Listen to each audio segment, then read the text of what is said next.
Today's life you're stepping into is the story of a man who married a Russian wife. In a Russian family, it seems any man close enough to your parents automatically becomes an uncle. The toasts at the reception lasted longer than your college graduation, and a distant cousin you'd never met gave a 15-minute speech in Russian. The whole table laughed one moment and cried the next. You couldn't understand a single full sentence, so you just smiled and nodded along now and then. Anna squeezed your hand under the table, and though you had no idea what had just happened, you somehow felt you should be moved. Then your shoe vanished, and no one had warned you that the relatives steal the groom's shoe mid-reception and demand a ransom. A crowd surrounded you by the dance floor and demanded you negotiate. You only knew 9 Russian words, 3 of them foods, so you used all 9 with wild gestures and had the crowd roaring with laughter. In the end, you got your shoe back by agreeing to dance a traditional dance, and you danced it ridiculously, like a pedestrian slipping on ice. Anna had an uncle named Victor, shoulders wide as a double-door fridge,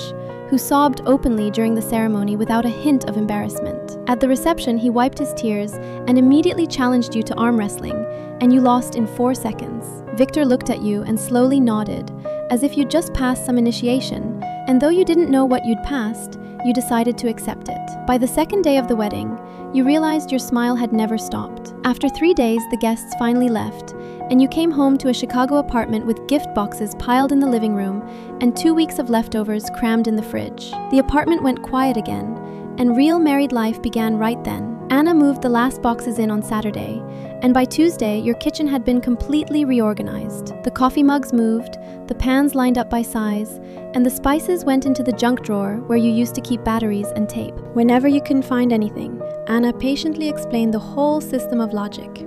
You had to admit the logic was airtight, and even though it clashed with 8 years of your habits, you couldn't find a way to argue.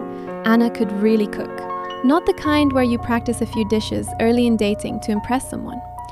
She'd been helping make dinner since she was 8, and cooking had long become instinct. She made borscht, pelmeni, and sirniki, and could turn a few unrelated things from the fridge into a full dinner in 40 minutes. You used to order takeout at least 3 times a week, but after marriage you opened DoorDash less and less. You stopped going to your old burger place, because there was really no need. 6 weeks in, you invited some college friends over to watch the Chicago Bears. After they left, Anna gathered the beer bottles and calmly told you that one of them had been using you. She said it the way a forecast says it'll rain tomorrow, adding she'd seen it within 40 minutes of meeting him. You pushed back immediately, saying you'd known him 10 years, through college, through the fraternity, through countless trips and parties. You thought Anna simply didn't understand your bond, and she didn't argue, she just nodded.